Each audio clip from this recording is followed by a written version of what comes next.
ஆன்மீக ஐதீகங்கள். ஸ்ரீ ராமநவமி. நமது முன்னோர்கள் வழிகாட்டுதலின்படி எத்தனையோ வழிபாட்டு முறைகளை தொடர்ந்து பின்பற்றி வருகிறோம். அப்படி நாம் பின்பற்றும் வழிபாட்டு முறைகள், அதன் சிறப்பான பலன்கள் மற்றும் நமக்கு தெரியாத சில தகவல்கள் பற்றி கூறுவதுதான் ஆன்மீக ஐதீகங்கள் நிகழ்ச்சி.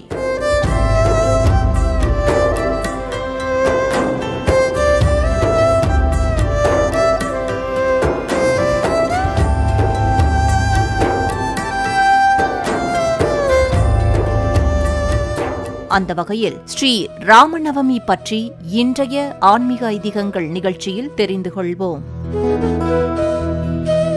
மகாவிஷ்ணுவின் 10 அவதாரங்களில் 7வது அவதாரமாக போற்றப்படுவதுதான் ஸ்ரீ ராம அவதாரமாகும். தசரத சக்கரவர்த்தி தாம் செய்த பெரும் வேள்வியின் பலனாக மகாவிஷ்ணுவையே மகனாக அடையும் பாக்கியத்தை பெற்றார் என கூறப்படுகிறது. திருமால் எடுத்த முதல் முழுவதுமான மனித அவதாரம் ராமவதாரம். சித்திரை மாதம் வளர்பிறையில் வரும் 9வது திதியான நவமி திதியில் ஸ்ரீராமர் அவதரித்ததாக புராணங்கள் சொல்கின்றன. ஸ்ரீராமர் அவதரித்த நன்னாளையே நாம் ராமநவமி திருநாளாக ஆண்டுதோறும் கொண்டாடி வருகிறோம்.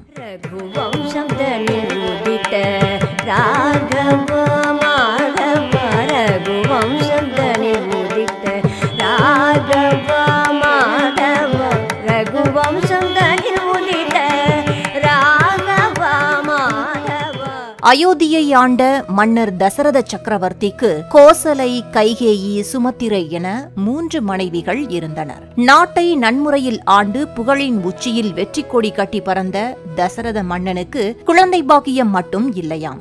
ஆகையால் குலகுருவான வசிஷ்ட முனிவரிடம் அது குறித்து கேட்க முனிவர் புத்திர காமேஷ்டி யாகம் செய்ய ஆலோசனை வழங்குகிறார். அதன்படி மன்னர் மாபெரும் புத்திர காமேஷ்டி யாகம் செய்து கொண்டிருக்கும் போது அந்த யாகத்தீயில் இருந்து யக்னேஸ்வரர் தோன்றி பாயசம் நிறைந்த கிண்ணத்தை மன்னரின் கையில் கொடுத்து மன்னரின் மனைவிகள் அருந்த வேண்டும் என்கிறார். மன்னரின் மனைவிகளும் அந்த பாயசத்தை அருந்த பின்னர் கோசலை ராமபிரானையும், கைகேயி பரதனையும், சுமித்திரை லட்சுமணன் சத்ருகனையும் மகனாக பெற்றெடுத்தார்கள் என்று கூறப்படுகிறது. இப்படி ராமர் அவதரித்த நாளையே ராமநவமியாக கொண்டாடுகிறோம். பொதுவாக அஷ்டமி மற்றும் நவமி திதியில் எந்த நல்ல காரியமும் செய்ய மாட்டார்கள் என்பதால் வருத்தப்பட்ட அஷ்டமி திதியும் நவமி திதியும் மகாவிஷ்ணுவிடம் சென்று முறையிட, உங்கள் இருவரையும் போற்றக்கூடிய நாள் வரும், அதுவரை காத்திருங்கள் என்று கூறி அஷ்டமி திதியில் கிருஷ்ணர் அவதாரத்தையும் நவமி திதியன்று ராமர் அவதாரத்தையும் எடுத்தார் என்று கூறப்படுகிறது. தீமையை அழித்து உலகில் தர்மத்தை நிலைநிறுத்துவதற்காகவும் ஒரு மனிதன் எப்படி வாழ வேண்டும் என்ற வாழ்வியல் ஒழுக்கத்தை வாழ்ந்து காட்டி நமக்கெல்லாம் வழிகாட்ட வந்த தெய்வ அவதாரம்தான் ராம அவதாரம்.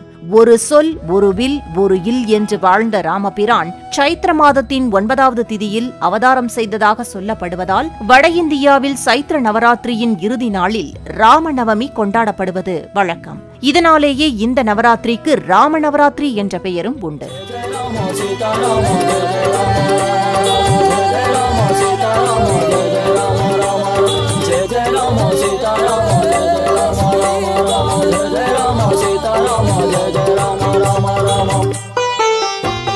ராமேஸ்வரம் போற்றும் ஸ்ரீராம போற்றி, சிவ பூஜை செய்த ஸ்ரீராம போற்றி, சிவனாரின் அருள் பெற்ற சிவராம போற்றி. பாரதமெங்கும் பாதம் பதித்த ஜெய ஜெய ஸ்ரீராம, மண்ணுலகும் விண்ணுலகும் போற்றுகின்ற ராமா, வெற்றி கோடி நாட்டிய அயோத்தி ராமா.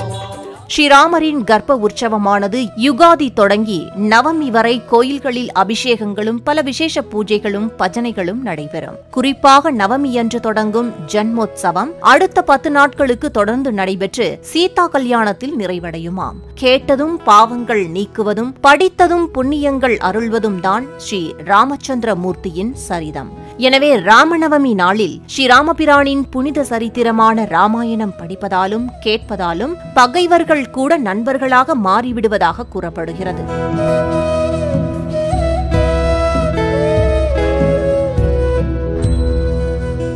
நேயர்களே, ஸ்ரீ ராமநவமி நாளில் ஸ்ரீ ராமநாமம் சொல்வதன் மூலம் சகல மந்திர ஜபங்களை செய்த பலன்களை பெற முடியுமாம். அதோடு விஷ்ணு சகஸ்ரநாமம் முழுமையும் சொன்ன பலனை பெற ஸ்ரீ ராம ராம ராமேதி ரமே ராமே மனோரமே சகஸ்ரநாம தத்துல்யம் ஸ்ரீ ராமநாம வராணனே என்னும் வரிகளை சொன்னாலே போதும் என்கிறார்கள். மேலும் ஸ்ரீ ராமஜெயம் என்று 108 முறை எழுதுவதாலும் தொடர்ந்து உச்சரித்து வருவதாலும் சகல பாவங்களும் நீங்கி மனதில் அமைதி உண்டாகும்.